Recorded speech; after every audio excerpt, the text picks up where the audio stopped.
Most people focus on the moment oversight is created, the approval, the governance framework, the oversight committee formation, the launch of a monitoring process. For a moment, everything feels structured, controlled, secure. The organization believes it has finally put the right safeguards in place. But the real story of oversight doesn't start there. It starts the day after. Because the moment governance structures are established, a new phase quietly begins. One that determines whether oversight becomes a living control system or just another box-ticking exercise. Today, we're looking at what really happens after oversight is set up. When the initial excitement fades, operational reality begins, and the long-term effectiveness of governance is quietly tested.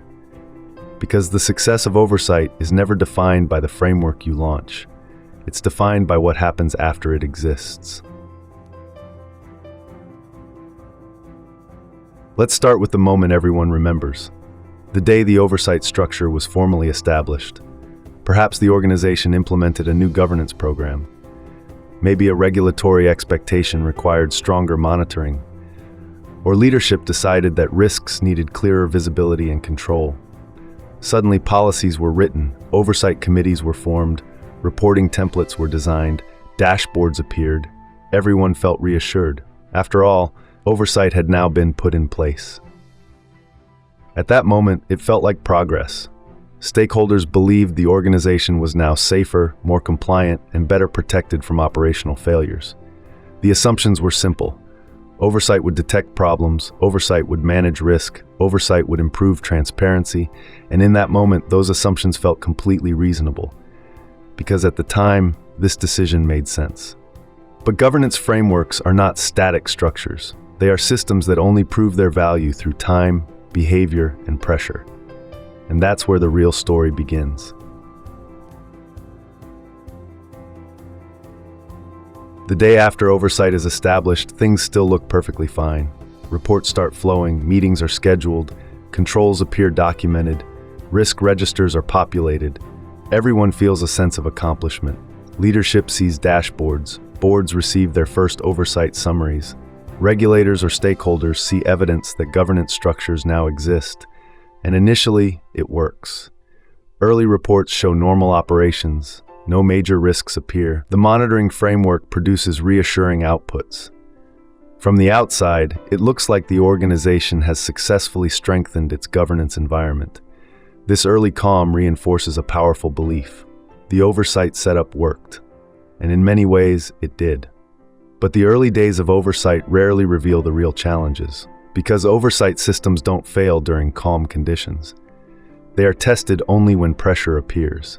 And before that pressure arrives, something subtle begins to change inside the organization. This is where the invisible shifts begin. Oversight structures introduce new dynamics that few people notice immediately. Suddenly, teams know their work is being monitored. Departments start preparing reports not just to share information, but to avoid negative attention. Managers begin interpreting oversight requirements differently. Some teams adapt quickly. Others see oversight as an administrative burden. Small behaviors change. Reports become more polished. Problems are framed carefully. Risks are sometimes softened in language, not because people are dishonest, but because organizations naturally respond to oversight with defensive communication. At the same time, oversight teams begin facing their own pressures. They must review vast amounts of information. They must distinguish between real issues and normal operational noise. They must decide when to escalate concerns. Small compromises appear, a delayed review here, a simplified explanation there, an issue postponed to the next reporting cycle. None of these changes seem significant individually, but together, they begin shaping how oversight actually functions. And this is where the real governance challenge lives. Because oversight is not just about structure, it's about behavior under observation. The consequences of oversight setups don't arrive loudly, they arrive slowly. Months later, patterns begin to emerge. Some reports start repeating the same issues. Certain risks never seem to resolve. Oversight committees spend more time reviewing documentation than discussing real problems.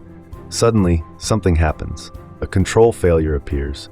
A vendor oversight gap is discovered. A risk event reveals that monitoring did not catch an issue early enough, and it feels sudden. Leadership asks, how did we miss this? How did this happen when we have oversight in place? But the truth is, the problem didn't appear overnight. It was building quietly, through small signals, through incomplete visibility, through subtle behavioral adjustments, through processes that existed but were not fully effective. Because oversight systems rarely fail because they don't exist. They fail when they exist but don't evolve. Most people don't ignore governance problems. They simply don't see them yet. Human psychology plays a major role here. When organizations implement oversight structures, there is often a strong desire to believe the system works. This creates several cognitive effects. Confirmation bias. People notice reports that show compliance and overlook early warning signals. Overconfidence. Because oversight exists, stakeholders assume risks are under control. Process blindness. Teams focus on completing oversight activities rather than questioning whether those activities are effective. And perhaps most powerful of all, organizational inertia. Once governance frameworks are established, changing them becomes difficult. Processes become routine. Templates remain unchanged, meetings follow the same structure, and slowly, the oversight system becomes something that runs, but rarely evolves, which is exactly where experienced governance professionals begin looking deeper. Experienced governance professionals don't judge oversight by the day it is implemented. They judge it by how it behaves over time. After oversight structures are launched, experienced professionals start asking different questions. They look for signals, not just reports. They ask, are issues being raised early? Are risks evolving or repeating? Do teams feel comfortable escalating problems? Are oversight meetings discussing real issues or reviewing documentation? They observe behaviors. Do teams prepare oversight reports honestly or strategically? Are root causes explored? Do controls adapt when new risks appear? Experienced governance leaders understand something fundamental.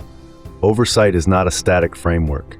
It is a living monitoring ecosystem, and its strength is measured by how quickly it detects, escalates, and responds to emerging issues, not by how impressive it looked on the day it launched.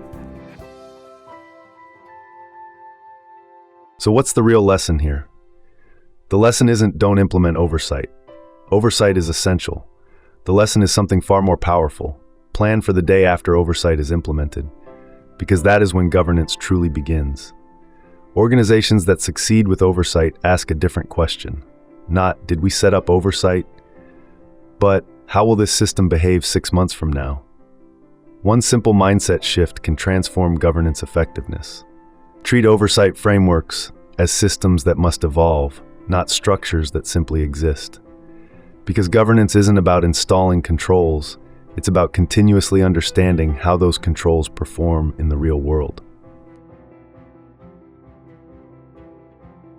Most oversight systems don't fail when they are created. They fail in the months and years that follow. Not because people ignore risk, but because the subtle signals of change are difficult to see. The real challenge of governance is not building the structure. It's maintaining the clarity to see what happens after it exists.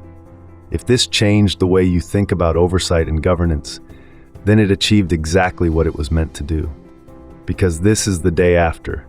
And next week, we'll explore what happens after a major governance failure. Until then, stay curious and never stop asking what happens after the system goes live.